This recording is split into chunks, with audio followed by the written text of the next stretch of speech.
Bonjour à tous, j'espère que vous allez bien. Moi, c'est le marcheur de l'ombre et aujourd'hui, on va parler d'un deck que j'ai eu. Donc, c'est le deck Teferi, si je le prononce bien.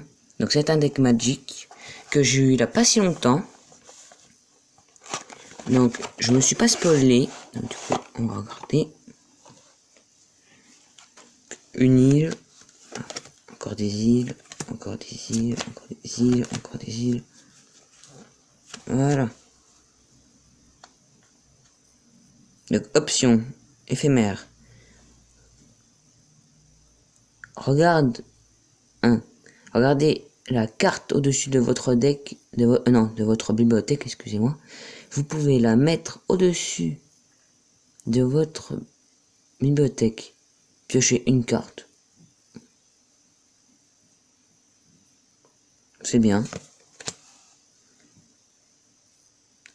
Donc, encore une deuxième fois option.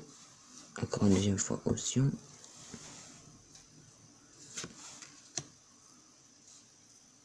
Rejet sévère.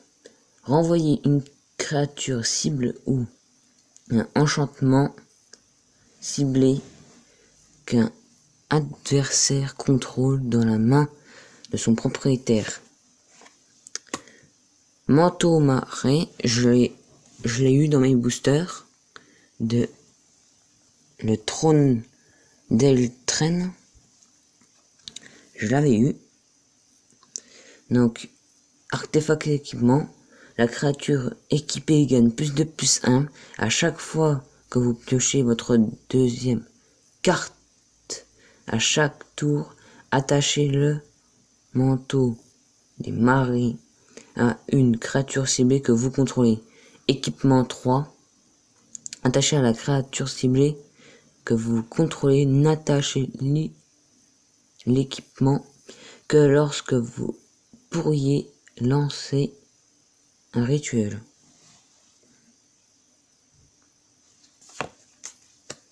Donc, deuxième. Donc, une autre île. J'avais pas. Une autre île. Ah, terrain de base île. Île, île, île, île, île. Sommeil enchanté. Enchantement créature. Quand le sommeil enchanté arrive sur le champ de bataille, engagez la créature enchantée. La créature enchantée ne se dégage pas pendant l'étape de dégagement de son contrôleur. En 2 fois. Lanceuse vague de Teferi. Quand la vague Teferi arrive sur le champ de bataille, vous pouvez chercher dans votre bibliothèque ou votre cimetière une carte appelée Teferi. Voyageur interporel. La révéler et la mettre dans votre main.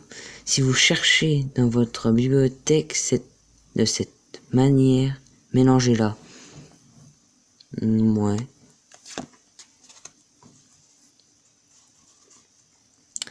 Si vous... non. Perspicacité sans âge de Teferi. Ah bah là, je la connais pas tellement. Les autres, ça va, je les connais, mais celle-là, pas du tout. Donc, si vous deviez piocher une carte, excepté la première que vous piochez pendant chacune de vos étapes de pioche, piochez 2 cartes à la place. Oui. Ah. Entité et l'orage. Créature élément. Ce sort coûte 2 et 1 mana d'eau. de moins à lancer si vous avez lancé ce sort d'éphémère ou rituel ce tour-ci. Vol. Prousse. À chaque fois que vous lancez un sort non créature, cette créature gagne +1/+1 jusqu'à la fin de ce tour. Quand entier et l'orage arrive sur le champ de bataille, regardez 2. Donc quand on regarde 2, ça veut dire on regarde 2 cartes au-dessus de notre deck et on peut les mettre comme on veut. Donc 3-3, c'est très bien. Encore une île. Et il y en a beaucoup d'îles. Bon, c'est normal, c'est qu'un deck avec que de l'eau. Donc historien de Zhalfir. À chaque fois que l'historien de Zhalfir attaque, si vous contrôlez un Placewalker, Teferi pioche une carte. Pas mal. En 2 fois. Sorcier des épaves. Non, sorcière des épaves, excusez-moi. Donc Odin et sorcière. Prousse S. À chaque fois que vous lancez un sort ou une créature, elle gagne +1/+1 jusqu'à la fin de ce tour. Quand la sorcière de épave arrive sur le champ de bataille, renvoyez une carte d'éphémère ou rituel ciblée depuis votre cimetière dans votre main. Oh, c'est pas mal. En 2 fois. Anima de grimoire. Donc, je sais pas si vous voyez bien. L'anima de grimoire ne peut pas être bloqué tant que vous avez pioché au moins 2 cartes ce tour-ci. 3-3, pas mal. En 2 fois. Vandal Faerie Flash Vol. À chaque fois que vous piochez votre deuxième carte, mettez un marqueur +1/+1 sur Vandal Faerie. En 2 fois. Dwen Jekai Prouesse. À chaque fois que vous lancez un sort non créature que vous contrôlez. En fait, c'est pareil que la sorcière d'épave ou l'autre. À chaque fois que la Dwen Jekai inflige des blessures de combat à un joueur, vous pouvez piocher une carte. Si vous faites ainsi, défoncez-vous une carte. En 2 fois. Ah, Vandal Péric, Historien Zalt. Ah, Téphérite, voyageur intemporel. Donc +1, piochez une carte. -2, mettez une créature ciblée au-dessus de la bibliothèque que de son propriétaire. Chaque créature contrôlée par l'adversaire ciblé passe hors phase jusqu'à fin de votre prochain tour. Elle ne peut pas passer en phase. Traitez-la et tout ce qui lui est attaché comme si elle n'existait pas. Ok. Exio volant mystique. Donc ce qui est bien dans ce deck, je vous la remonte, on sait jamais, celle que vous n'avez pas vue.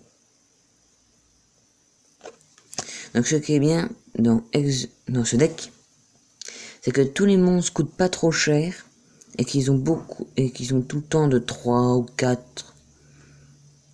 À chaque fois que vous piochez votre deuxième carte, à chaque tour, l'exodia volant mystique acquérit le vol jusqu'à la fin de ce tour. En 2 fois. Lanceuse de vagues, on l'a déjà vu. Inventaire afferné.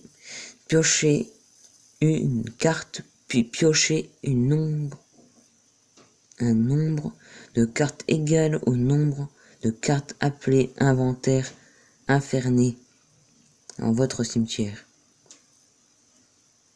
C'est pas mal. Si on a des cartes infernées. 2, 3, 4. Rafale de vent. Ce sort coûte 2 de moins à lancer si vous contrôlez une créature avec le vol.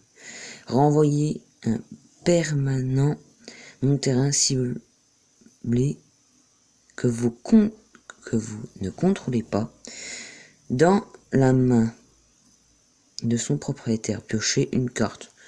C'est pas mal, c'est une rituel. 2 fois, il. Ah, on l'a en 4 fois Exodia. Après, on a les cartes pour apprendre comment attaquer, comment défendre.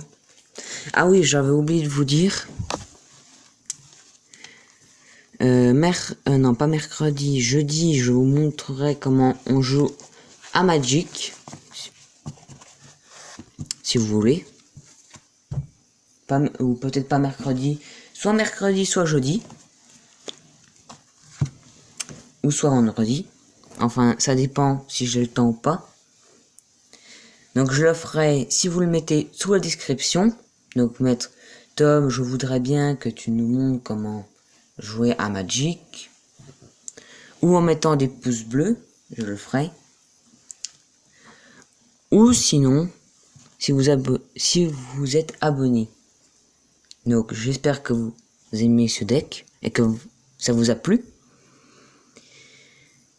Donc comme je l'ai dit, mettez un pouce bleu, abonnez-vous et mettez sur la description si vous voulez que je vous montre comment jouer à Magic. Ou de mettre si c'est bien ou pas bien, ou soit que vous voulez que je fasse des combats. Donc n'oubliez jamais que si vous avez, comme par exemple un problème, donc dites-le moi en commentaire pour Magic ou pour Yu-Gi-Oh! Je vous le dirai avec ravi qu'est-ce qu'il faudra faire.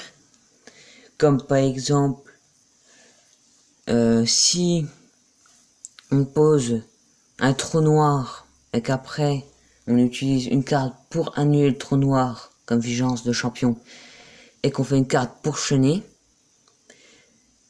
quelle carte va être chaînée en premier?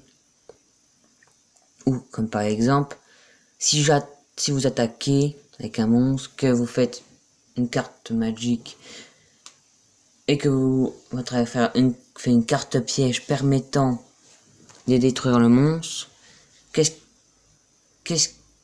qui se passe? Donc, à bientôt et au revoir. Ciao.